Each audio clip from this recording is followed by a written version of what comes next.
Olá, meu nome é Lorena E eu sou o Edmundo. e nós estamos aqui para falar de 5 conselhos para um casamento feliz. Fique até o final, você vai ser abençoado. Hoje é o Dia dos Namorados. Que bênção. E é por causa disso que nós viemos aqui, movidos pelo Espírito Santo, para falar sobre um relacionamento feliz. Quais são os 5 conselhos bíblicos que a gente pode falar e destrinchar aqui, para que nós, colocando em prática, vivamos uma união saudável. E eu queria começar aqui perguntando para o meu marido, Edmundo, pastor Edmundo, sobre o que a Bíblia diz sobre o namoro. Nós estamos falando aqui que hoje é Dia dos Namorados, mas o que a Bíblia diz sobre namoro? Bom, gente, infelizmente a Bíblia não diz nada a respeito desse assunto. E por que a Bíblia não diz, né? E eu falo nesse assunto nos moldes como nós conhecemos hoje, né? O namoro, né, amor, é algo muito presente, algo que faz muito parte da nossa geração. Nos tempos bíblicos, nos tempos antigos, as pessoas não namoravam. As pessoas eram prometidas em casamento. Então a Bíblia ela tem muitas instruções acerca do casamento, sobre família, sobre criação de filhos, sobre tratamento com os cônjuges, mas sobre esse período da vida, né, que hoje é conhecido como namoro, a Bíblia não tem com muita clareza, né, muito a dizer a respeito desse assunto, não. Eu até ouvi uma frase que eu acho que é muito para nós, assim, que o crente namora depois que casa. E de fato. Então, o que seria o período do namoro para o cristão? Amém. Agora, nesse aspecto, né, de acordo com as escrituras, a gente consegue entender que o namoro é aquele momento de preparação, sabe? Aquele momento de expectativa para se descobrir, para se conhecer, para saber de fato se aquela é a pessoa com a qual você deve constituir família, né? Deve construir a sua história. A Bíblia, desde Gênesis, né, no capítulo 2, fala, né? Portanto, o homem deixará seu pai e sua mãe e vai se unir à sua esposa e juntos, né, ambos serão uma só carne.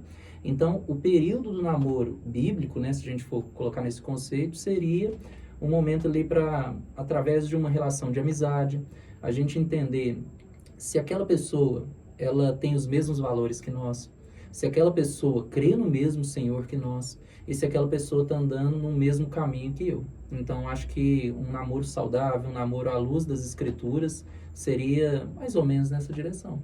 Amém.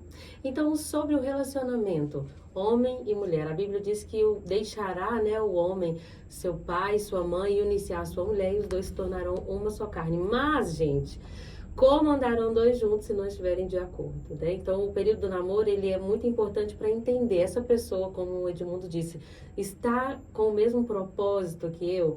Eu digo que se uma pessoa ama a Cristo, tem Cristo ali no seu coração, em primeiro lugar, então essa pessoa é um bom pretendente. Mas olhando até pelo lado do propósito, né? Qual é o propósito de vida dessa pessoa? Deus criou essa pessoa para quê? Às vezes Deus colocou no coração daquela pessoa um propósito de ser um missionário itinerante, mas deu para uma outra pessoa um propósito de ser um pastor local. Então é importante tudo isso ser avaliado e os dois devem estar em constante oração para entender se existe ali uma união de propósitos. Amém? Trazendo agora para um casamento, né? Que é onde eu disse que o crente namora depois que casa. Como ter um casamento feliz? Nós separamos aqui 5 conselhos, né? Que o Espírito Santo colocou em nosso coração para trazer nesse vídeo. E eu espero que edifique a sua vida. E o primeiro é: Deus deve estar no centro. Se tem uma coisa que o Senhor me ensina dia após dia, é que nenhuma área da nossa vida vai ser plena se aquela que é a primeira e a mais importante, a prioridade, não estiver sido muito bem estabelecida, que é Jesus Cristo estar no centro do nosso coração. Existe uma frase que fala que todo coração tem um trono. Se Jesus está no trono, todas as outras coisas, né? A palavra de Deus diz assim, Jesus vai nos dizer isso: buscai em primeiro lugar o reino dos céus, e todas as coisas, essas coisas vos serão acrescentadas. É impossível você ter um casamento pleno, você desfrutar e ter satisfação numa união com outra pessoa, se aquilo para o qual você foi criado, que é estar unido com o Pai, desde o jardim, está em falta. Existe uma alegoria que eu gosto muito, é como uma camisa, que se você pega o primeiro botão e coloca na segunda casa, todas as outras casas vão estar fora de lugar, nada vai dar certo se Cristo não for a prioridade de ambos, né? Não só de um do casal, não só do cônjuge, do seu cônjuge, mas a começar por todos da família. Então, quando a gente entende, por exemplo, que a Bíblia diz assim, olha, não vos embriagueis com vinho onde há contenda, mas enchei-vos do Espírito. Lá em Romanos 5,5 fala que Deus derrama o amor dele em nosso coração pelo Espírito. Então, quando nós estamos cheios do Espírito, nós estamos aptos para amar os outros. Nós conseguimos derramar esse amor. Mas se nós não estivermos cheios do Espírito, isso vai ser impossível. Então, o primeiro conselho que eu dou para uma mulher, para uma esposa, como uma mulher, e eu creio que vai ser isso que você também vai falar para os homens, para os maridos, é: se encha do Espírito. Se você estiver cheio do Espírito, você vai ser um bom cônjuge, uma boa mãe, um bom pai, você vai ser um bom filho. Se Cristo não estiver no centro, nós podemos ler bons livros, nós podemos fazer terapia de casal, nós podemos comprar um bom calmante, mas nada vai funcionar. Embora essas outras coisas não sejam descartáveis, se Cristo não estiver em primeiro lugar, nenhum casamento é feliz. Para terminar esse primeiro tópico, lá em Efésios 5,18, né? Fala que a gente deve se encher do Espírito e fala como?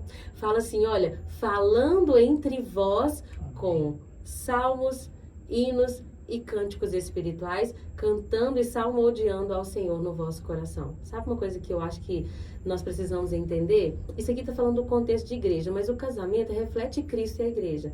Uma coisa que você deve fazer com seu cônjuge é, para se encher do Espírito, fala entre vós.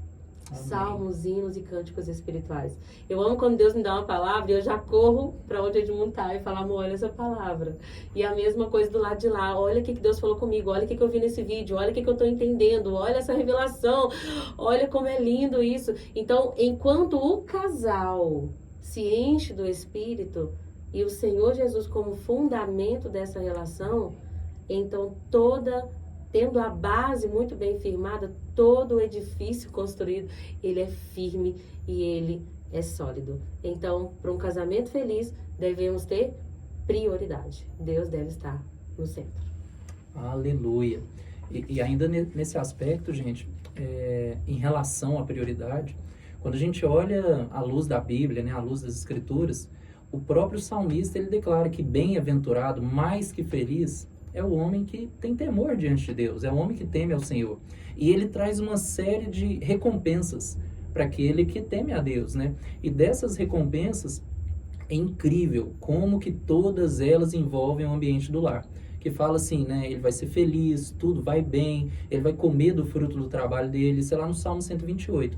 E fala que a esposa dele vai ser como videira frutífera ao redor da casa, os filhos como rebentos de oliveira ao redor da mesa. Então, tudo isso é um resultado que se colhe quem produz um relacionamento íntimo, constante, sólido com Deus. Esse aspecto da prioridade, a gente vê assim como a Lorena mencionou, gente, não dá para construir nada se o fundamento não for lançado primeiro. Sabe, não dá para a gente construir um relacionamento se Cristo não for a base. Sabe, eu louvo a Deus porque quando nós nos conhecemos, né, foi um retiro espiritual, nós ainda tínhamos uma longa jornada com Cristo, aprender com o Senhor, ainda éramos muito imaturos espiritualmente, mas o ambiente já foi propício.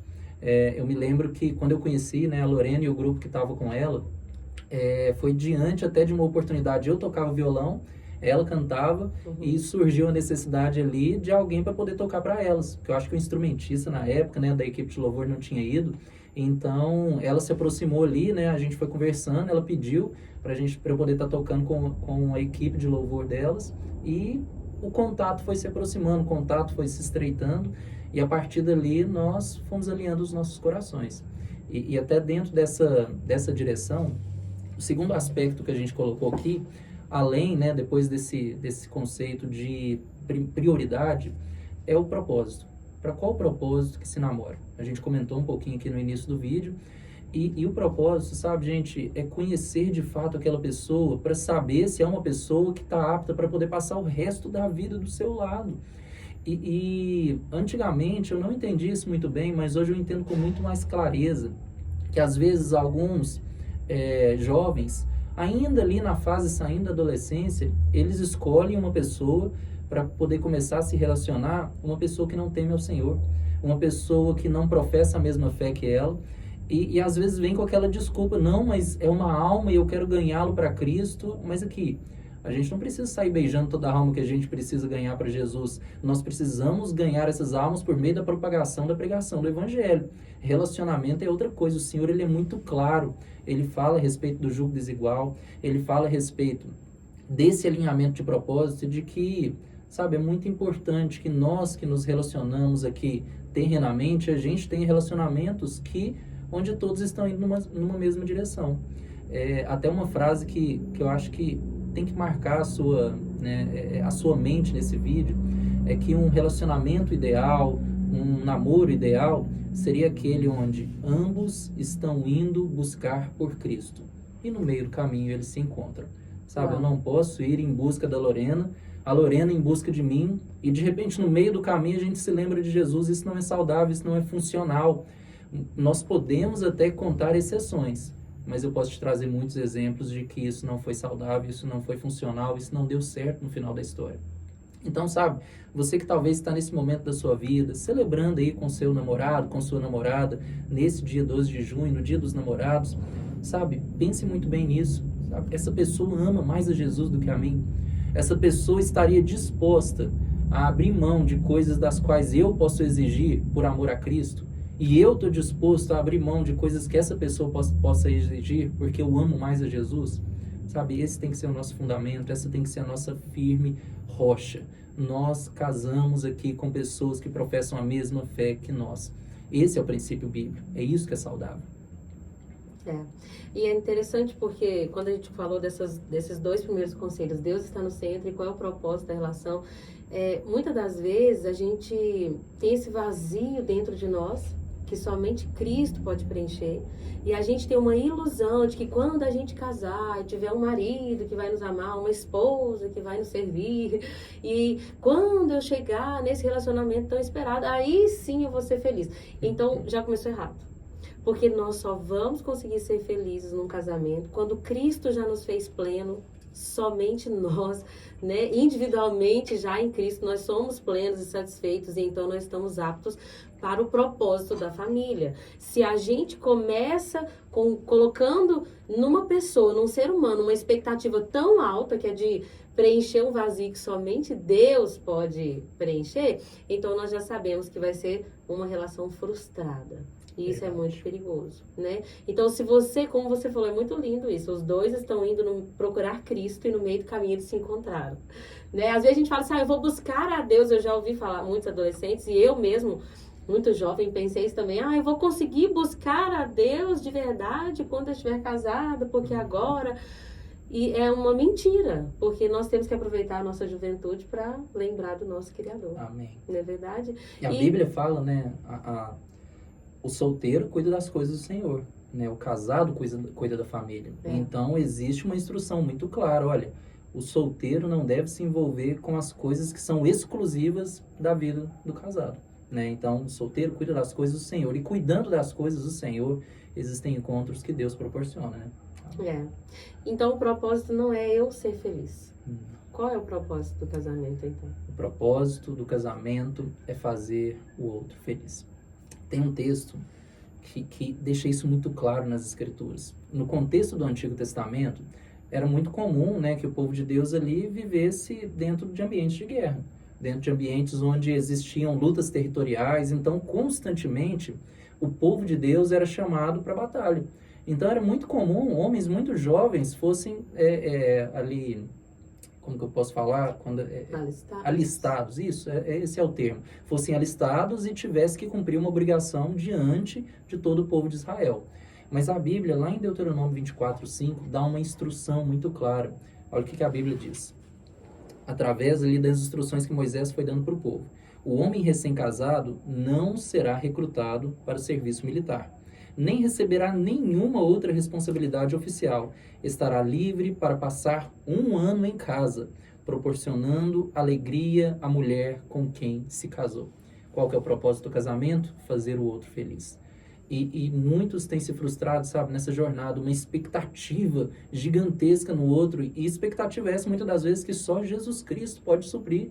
Quando a gente olha para aquele encontro de Jesus com a mulher samaritana, a Bíblia conta que ela já havia tido 5 relacionamentos, passado por 5 casamentos, e o sexto que ela estava era um rolo, era um negócio que não era nem muito sério, nada. Era uma coisa assim, um caso, algo muito mais ou menos. Porque talvez ela tivesse gerado expectativa nesses homens, e talvez esses homens também tivessem gerado expectativa nela, de que ela os pudesse fazer feliz, mas o propósito do casamento, sim, é fazer o outro feliz. E nós temos que caminhar nessa direção, sabe? Derramar, transbordar do amor com que Cristo nos amou. E esse amor tem que ser, sabe, projetado em ações, em um comportamento que revele Cristo para o nosso cônjuge. Então, primeiro conselho, prioridade. Segundo conselho, propósito, que é fazer o outro feliz. E o terceiro conselho é perdão. Se tem uma coisa que Deus tem falado muito comigo é sobre a ofensa e o risco de você cair na armadilha da ofensa e ficar preso. A ofensa, ela tem essa capacidade de nos aprisionar. Nós não recebemos o perdão de Deus se nós temos um coração que não liberou ofensa. Isso Jesus deixa muito claro na oração do Pai Nosso. E em Mateus 6, logo depois da oração do Pai Nosso, ele complementa dizendo isso. Porque se vocês não perdoarem aquele, né, que vos ofendeu, vocês também não receberão perdão. Então, eu separei 2 versículos de Provérbios para a gente entender o risco da ofensa e como nós temos que trabalhar, exercitar continuamente o perdão dentro do casamento.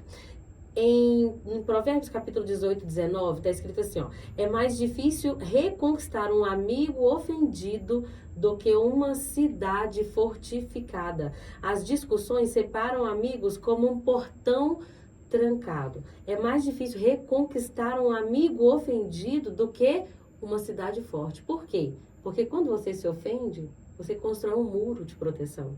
Eu tô com tanta raiva daquela pessoa, eu não quero mais, eu não quero me deixar vulnerável mais para sofrer, para me magoar, então eu começo a construir muros de proteção, e uma pessoa ofendida, ela é como uma cidade fortificada, e ela começa a se preparar ali, a se precaver, construindo barreiras. E dentro do casamento é assim também. Às vezes você pensa assim, eu fiquei magoado com aquela palavra, mas vou deixar passar. O tempo cura. Gente, o tempo não cura, isso é uma mentira, tá? As discussões, elas devem ser resolvidas. Aquilo que a gente sente, aquilo que aconteceu, deve ser colocado na hora certa, no momento certo, em pratos limpos, deve ser conversado, resolvido, perdoado, compromisso renovado. Agora, se a gente deixa o nosso coração ofendido e aquelas mágoas ali no nosso coração, o que a gente está fazendo é construindo tijolinhos. E esses tijolinhos vão chegar uma hora que é uma barreira tão grande que já não conseguem mais ser derribados.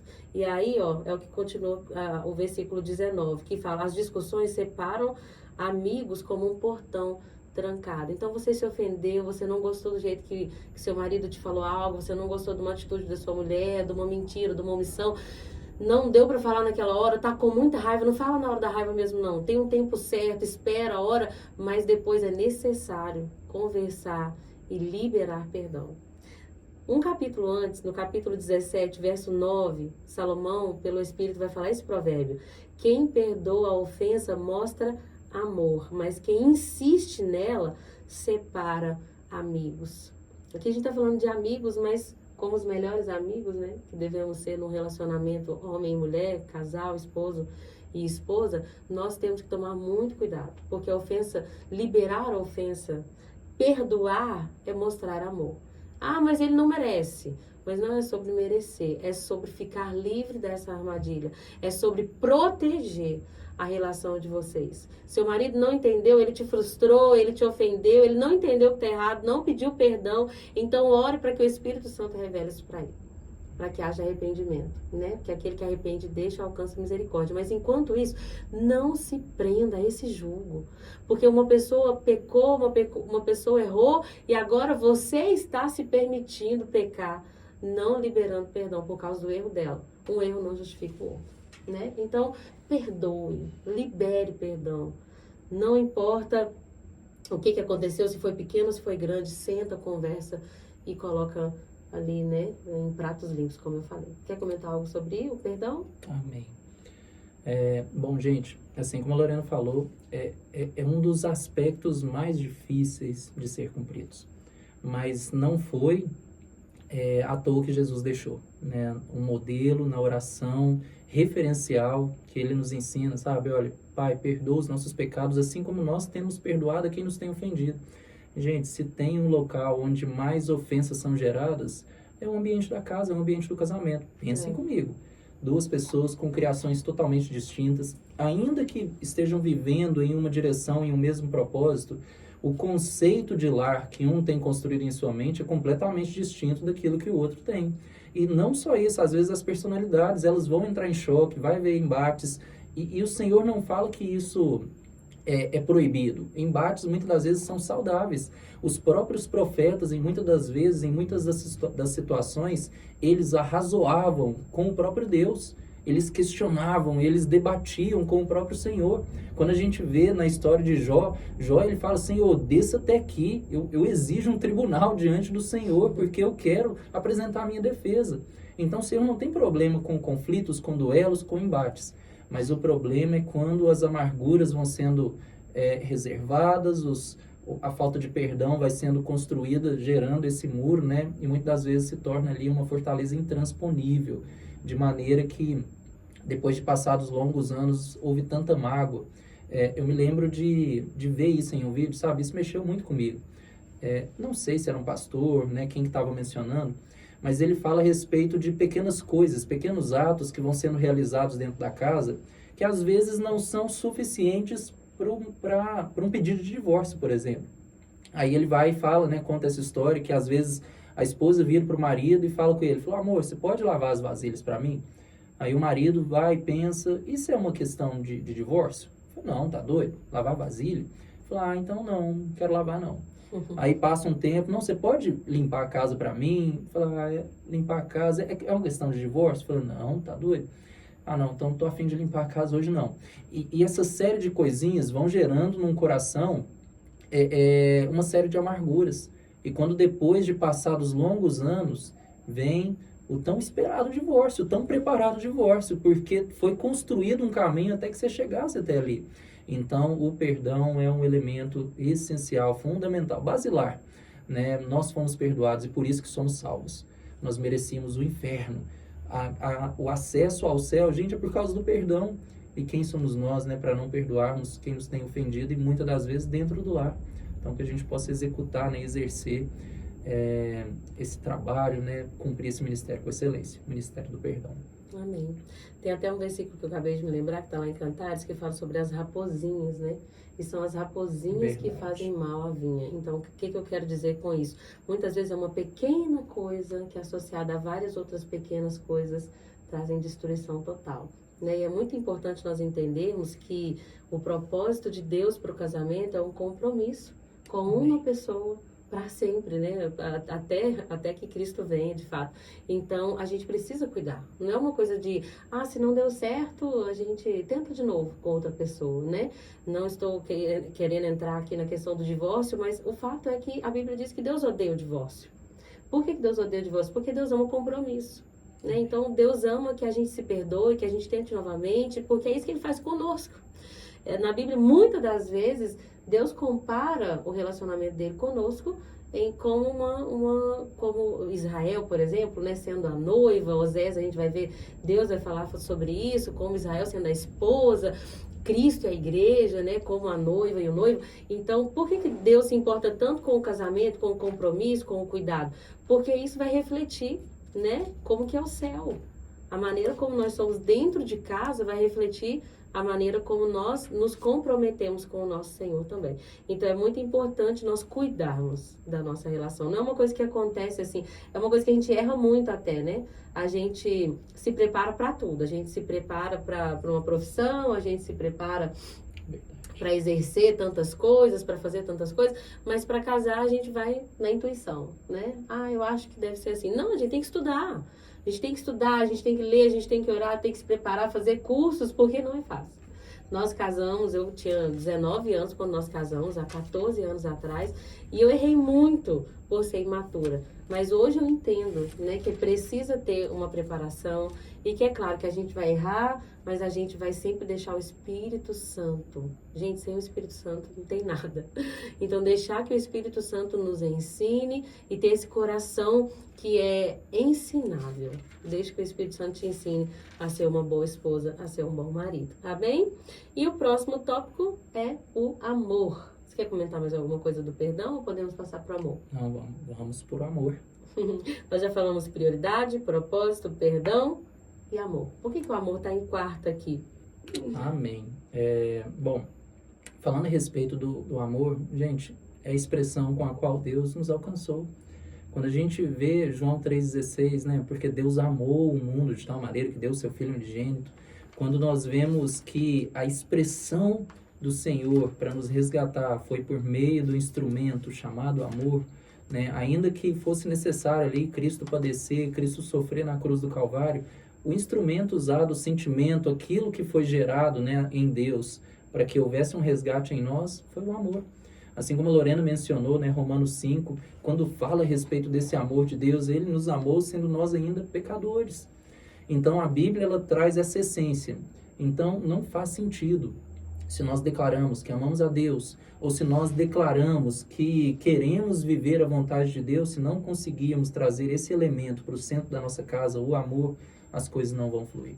Em diversos textos, sabe, eu não vou citar muitos aqui não, até mesmo para não esticar muito o vídeo, mas se a gente for olhar, o próprio Paulo, ele orienta Timóteo acerca de alguns que se eles não cuidassem da casa, eles seriam piores do que os incrédulos, pois negaram a fé. Então, cuidar da própria família, amar a própria família, está diretamente relacionado com as obras de salvação, está diretamente relacionado com o exercício da religião. Então, nós devemos cuidar daqueles aos quais Deus nos confiou. Quando a gente vê lá em 1 Coríntios, capítulo 13, a expressão do amor de Deus, quando fala ali a respeito das 3 coisas que ficam, restam 3 coisas, a fé, a esperança e o amor, mas maior deles é o amor. Né? De que valeria se nós falássemos a língua dos homens e dos anjos, pois sem o amor nós nada seríamos. Então toda a Bíblia gira em torno disso, é uma carta de amor de um pai, eu não quero falar desesperado não, mas de um pai com expectativa em filhos que voltarão para ele. Então nós devemos expressar, sabe, esse amor. E quando a gente lê lá, meu Deus, esse texto mexe muito comigo e me deixa de fato preocupado, sabe, atento quanto à necessidade de fazê-lo se cumprir em minha vida. Quando a gente vê lá em Efésios capítulo 5, quando fala a respeito das instruções que Deus dá, né, através do apóstolo Paulo para os maridos, fala que o homem ele deve amar a sua esposa como Cristo amou a igreja, que a si mesmo se entregou por ela. Sabe, é um amor sacrificial, é um amor que sangra, é um amor que está disposto a se doar. Muitas das vezes, nós homens, temos deixado, sim, as mulheres sangrarem fisicamente e também espiritualmente. Porque a mulher, mensalmente, ela passa por um ciclo de sangramento. Mas os homens têm deixado as mulheres sangrarem espiritualmente também. Mas a Bíblia declara a função de sangrar espiritualmente é do homem. Porque o sangrar espiritualmente é estar disposto a dar a vida, é estar disposto a entregar com amor. E é interessante que dentro do conceito do perdão, quando fala a respeito de que o homem ele deve amar sua esposa como Cristo amou a igreja, a condição na qual Cristo amou a igreja foi uma igreja que não merecia o seu Senhor. Foi uma igreja que não estava à altura do seu Senhor. Então, é esse tipo de relacionamento, é esse tipo de amor que o Senhor nos chama para entregar. Um amor que não depende da ação do outro, que depende daquilo que é gerado em mim. Então, isso é central, é pontual nas escrituras de Gênesis a Apocalipse. Eu acho muito interessante porque a gente muitas das vezes entende, principalmente na cultura ocidental, que amor é um sentimento. Ah, não estou amando mais, não estou sentindo de amar, mas Verdade. O amor não é um sentimento. Toda vez que fala-se de amor na Bíblia, como você leu aqui, você comentou de Efésios 5, como a gente vê em João 3,16, está atrelado com um ato de sacrifício. Porque Deus amou o mundo de tal maneira que deu seu Filho unigênito, a fim de que todo aquele que nele crer não pereça, mas tenha a vida eterna. Então, o amor é uma atitude, não é um sentimento. Ah, eu estou sentindo de amar o mundo. Não, Deus amou o mundo a ponto de dar. Então, quando a gente vê em 1 Coríntios 13, o amor é paciente, bondoso, não é ciumento, não é presunçoso, não é orgulhoso, não é grosseiro, não exige que as coisas sejam à sua maneira, estou lendo na versão NVT, não é irritável, não é rancoroso, não se alegra com a injustiça, mas sim com a verdade. O amor não desiste, não perde a fé. Tudo sofre, tudo crê, tudo espera, tudo suporta, né? Em versões anteriores. Então, esse é o amor. É uma escolha de uma pessoa que não quer fazer a sua própria vontade, que não arde em ciúme, que não anda de acordo com seus próprios interesses, mas que escolheu o bem do outro, né? É o amor verdadeiro. E quando a gente fala de amar, teve um livro que a gente teve muito contato nesse último ano, que foi As 5 Linguagens do Amor, do Gary Chapman. Depois nós vamos falar de outro também que a gente leu dele. E que mostra que o amor, ele é expresso e recebido de diferentes maneiras. Quando a gente fala de o amor como uma linguagem, é como um idioma mesmo. Então, às vezes eu estou falando chinês, e o Edmundo não tá me entendendo, por quê? Porque ele fala português. Então, se a minha linguagem do amor é diferente da do meu marido, a gente tem que ter esse lugar de comunicação, que é o último tópico, mas pra gente entender como que ele recebe amor. Qual que é a linguagem do amor do meu marido? Embora todas as 5 expressões, né, que o Gary Chapman vai trazer no livro, que é muito interessante, nós podemos ter ali presentes no nosso coração, gostar das 5 expressões, tem uma que é mais importante. Tem uma que se destaca mais. Então, a mim, por exemplo, expondo aqui, eu acredito que a minha linguagem do amor é palavra de afirmação. Então, as palavras de afirmação, até escrevi aqui, ó, as 5 linguagens do amor. Palavras de afirmação, tempo de qualidade, presentes, atos de serviço e toque físico. Porque eu percebo, assim, que muitas das vezes eu preciso que ele fale alguma coisa, eu preciso que ele diga: ah, como você tá linda, amor, eu te amo. E eu não apenas, muitas vezes, gosto que ele fale isso, eu me sinto amada quando ele fala, mas é a maneira como eu me expresso também. Então, geralmente, a minha linguagem do amor principal é aquela onde eu vou me expressar. Então, eu tô sempre falando: nossa, como você me faz feliz? Nossa, como você é lindo. Não, você é o pastor mais lindo do mundo. Eu falo com meus filhos: gente, vocês são lindos demais. Vocês são bênção na minha vida. Então, a minha linguagem do amor, provavelmente, palavras de afirmação. Mas eu descobri que não é a linguagem do amor dele. Então, qual que é a linguagem do amor dele para eu poder expressar o meu amor por ele, para que ele se sinta amado? E eu acredito que é... Qual que você acredita que é? Serviço, talvez. Eu acredito que é atos de serviço. Atos de serviço. Ontem eu cheguei em casa e ele tinha feito um bolo de banana. Às vezes eu chego em casa e ele estava corrido, mas ele tirou um tempo e lavou vasilha para mim. Então eu entendo que num dia dos namorados ele não vai me chegar com um presente, porque não é a linguagem do amor dele. Eu sofri no início porque toda essa cultura da comparação, e aí as pessoas vão dar presente umas para as outras e postar nas redes sociais. Se cure disso, tá? Se cure disso, porque relacionamento não é um dia só. E não é uma postagem só. Mas eu tinha muito disso, de esperar isso dele. Mas aí, com o tempo, eu comecei a perceber. Meu marido, ele demonstra amor com atitudes, com atos de serviço. Então, ele demonstra amor... Se eu acordei e ele fez o café e foi na padaria e preparou a mesa. Ele demonstra amor quando ele me mostra através das ações. E para que eu faça com que ele também se sinta amado por mim, eu também preciso fazer isso. Não adianta eu só expressar a minha linguagem do amor. Eu quero fazer e eu preciso fazer coisas que ele se sinta amado. Então, nessa dinâmica, nós vamos construindo um relacionamento feliz. Concluindo até com o 5º e último tópico, que é a comunicação. Como que a gente vai descobrir o que o outro sente, se não através do diálogo, né? Verdade. E nesse aspecto, né, ainda falando, né, um pouquinho mais sobre o livro, ainda sobre as 5 linguagens do amor, ainda que uma seja a que a gente mais se enxerga, né, se expressando por meio dela, nós podemos... receber e entregar diversos tipos de linguagem do amor. Então, ainda que a linguagem principal, que a Lorena comentou, a linguagem do amor dela, é palavras de afirmação, ela também pode ter uma inclinação ali por meio de presentes, por meio do tempo de qualidade. A Lorena, ela ama isso, sabe? E não só ela, eu amo. Tem dias que, às vezes, eu além dessa questão, né, de atos de serviço, eu amo passar tempo de qualidade. Tem dia que, às vezes, eu tô sozinho em casa, eu tô com o meu tempo tranquilo, aí eu vou assistir algo. Se eu percebo que o que eu vou assistir é algo que eu poderia assistir com eles, eu fico coçando ali, falando, não posso assistir isso aqui agora, eu preciso assistir com a minha família, porque vai ser muito bom a gente passar esse tempo de qualidade junto. Então, eu vejo que eu também sou atraído por esse tipo de linguagem. Às vezes a gente está assistindo algo, né, falando ainda da televisão, está assistindo algo, e a Lorena sai, logo que ela sai eu já ponho em pausa, porque eu quero que ela veja aquela cena junto comigo.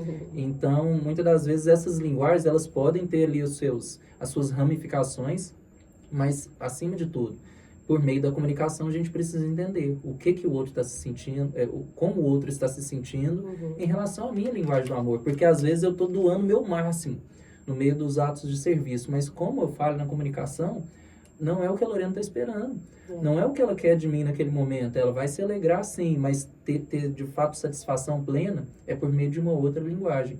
Então, a gente precisa entender, tá? Essa é a minha linguagem, pronto, e acabou, não. Eu preciso entender como fazê-la feliz. E, às vezes, eu vou ter que abrir mão daquilo que eu gosto, vou ter que abrir mão de coisas que, para mim, fazem sentido e começar a realizar coisas que fazem sentido para ela. Eu, por exemplo, eu não quero falar que eu sou averso à rede social, mas eu não sou das redes sociais, né? Eu não lido bem com câmera, eu não lido bem com fazer publicações, né? Normalmente eu publico poucas coisas. Então, raramente da minha atitude você não vai ver eu lançando uma homenagem, eu fazendo uma comemoração na rede social. Eu vou celebrar com ela dentro de casa. Mas se é o que ela espera, por que não? Sabe? Por que não abrir mão? Por que não melhorar nesse aspecto? E no decorrer desses anos eu vim aprendendo isso também, sabe? E nesse sentido da comunicação, gente, os cônjuges, eles devem ser melhores amigos. Não tem como, sabe, estabelecer um relacionamento se a sua esposa, se o seu marido não for o seu melhor amigo. Sabe, a gente precisa quebrar esse conceito de que tem coisas que não se deve compartilhar com o cônjuge, de que tem coisas que se deve evitar de se falar com o cônjuge. Isso não é um casamento saudável. Tudo que eu sei, a Lorena precisa saber. Até mesmo, eu sei que pode ser um assunto, não quero falar polêmico não, mas que podem ter pensamentos distintos, mas eu creio que o conceito bíblico de gerenciar as finanças são as finanças da família. Não tem o meu dinheiro, o dinheiro da Lorena, o meu salário, o salário da Lorena. Não. Existem as finanças, o dinheiro da família. Então, o que vamos decidir por meio da comunicação, claro, o que vamos decidir fazer com esse dinheiro? Porque muitas das vezes, as mulheres, elas têm tomado decisões autônomas, individuais, quanto ao uso do seu recurso. E o homem, de contrapartida aqui, fazendo a mesma coisa, cada um lidando com o seu dinheiro, como quando eram solteiros.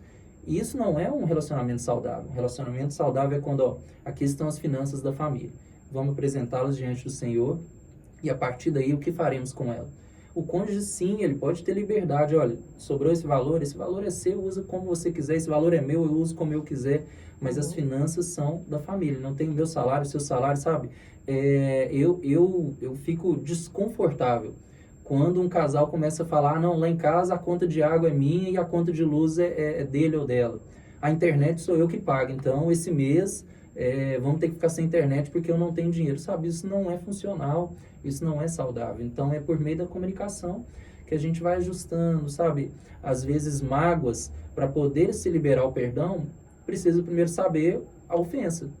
Então muitas das vezes um dos cônjuges está lá ofendido e o outro não sabe que o machucou, porque quando a gente pisa no calo do outro, dói no outro. Então, às vezes, eu sei que eu pisei aqui em algo, um ressalto no chão, mas eu não sei que foi o pé, foi o calcanhar, foi o dedinho do outro.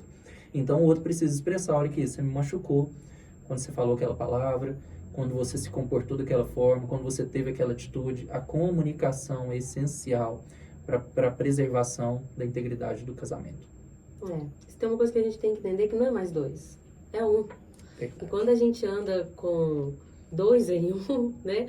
É uma coisa que tem que haver o tempo todo, é esse respeito, né? Que às vezes eu vou fazer coisas que eu não quero, mas eu até gosto muito de falar assim, se a gente não consegue ser submissa ao nosso marido que a gente vê, como nós mulheres vamos ser submissas ao nosso marido que é Cristo, que a gente não vê, né? Nós precisamos nos submeter. E às vezes o orgulho, que é o pior pecado, que é a raiz de todos os outros pecados, que é o que muitas vezes nos impede de ser um. Porque tem que ser da minha maneira, tem que ser a sua maneira, então nós somos dois. Não, Deus nos chamou para sermos um, e se no processo a gente vai ter que abrir mão É isso que acontece espiritualmente todo dia. Se você quer vir após mim, negue-se a si mesmo diariamente. Tome a tua cruz e siga-me. Então é assim também no nosso relacionamento com o nosso cônjuge. Tem que ter respeito, tem que ter renúncia. Nós mulheres vamos nos submeter. Os homens também vão procurar entender como que as mulheres funcionam, porque nós somos diferentes, né? Verdade. E aí tem que ter essa sensibilidade da parte dele também. Mas é tão gostoso quando nós mulheres nos sentimos amadas e protegidas, seguras, quando o homem é o cabeça, sabendo nós que o cabeça dele é Cristo. Se Cristo é a cabeça do meu marido, com muita paciência, com muita tranquilidade, eu vou me submeter a ele, porque eu me sinto segura. E eu não preciso me sentir menor, né? Eu não preciso me sentir diminuída por ser submissa ao meu marido, porque eu sei que, na verdade, isso é uma questão de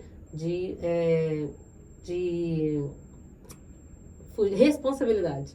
Então, não é que Cristo te vê mais importante, como nós tivemos aquela conversa com o Matheus Alves. Não é que Cristo te vê mais importante, é uma questão de funções. E o homem, ele tem uma responsabilidade enorme. Então, ter um homem que ama Cristo, que ama a esposa como Cristo amou a igreja, a ponto de dar sua vida por ela, gente, é sossego. E aí, nesse ponto, as feministas nunca vão ganhar meu coração. Eu fico com a Bíblia, né? Então, é isso. Não deixe de colocar em prática. Prioridade. Você só vai ser feliz em todas as outras áreas da sua vida quando Cristo for, de fato, a fonte de felicidade do seu coração. Não seu marido, não as finanças da casa, não o vinho onde há dissensão, né? Muitas vezes nós estamos nos enchendo de vinho, né? Nos enchendo de vinho onde há contenda. O que é o vinho? São os prazeres. E o casal tá junto, mas pelo prazer. Vamos trabalhar para a gente viajar. Vamos trabalhar pela nossa casa própria. Vamos trabalhar pelo nosso carro. Vamos trabalhar para que as crianças tenham isso. O casal trabalha para se encher do Espírito. E uma vez tendo essa prioridade, nós completos em Cristo, na fonte de águas vivas, nós então podemos jorrar, né? E o segundo ponto foi falar sobre o propósito do relacionamento, que é fazer o outro feliz. Falamos também sobre perdão, sobre amor, que é uma atitude e que pode ser recebido e expresso de diferentes maneiras. E nós vamos descobrir isso apenas através da comunicação. E esses são os 5 pontos que nós queremos trazer hoje para falar sobre como ter um casamento feliz.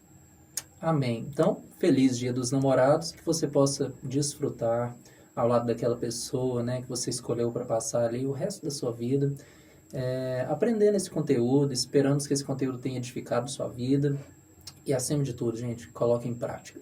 Um último exemplo aqui, uma última recomendação, a gente comentou, né, de um dos livros do Gary Chapman, né, que é As 5 Linguagens do Amor, mas tem outro que é muito bom, esse nós lemos juntos, que foi O Casamento que Você Sempre Quis.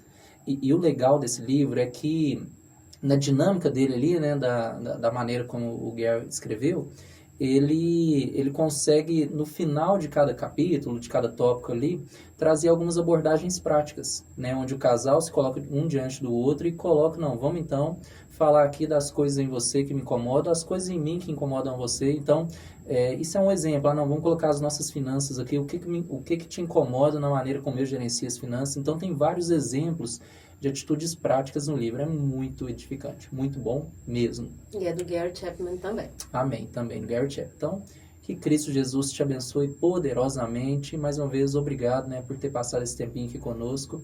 Em nome de Jesus, Deus te abençoe. Tchau, tchau, gente. Deus abençoe.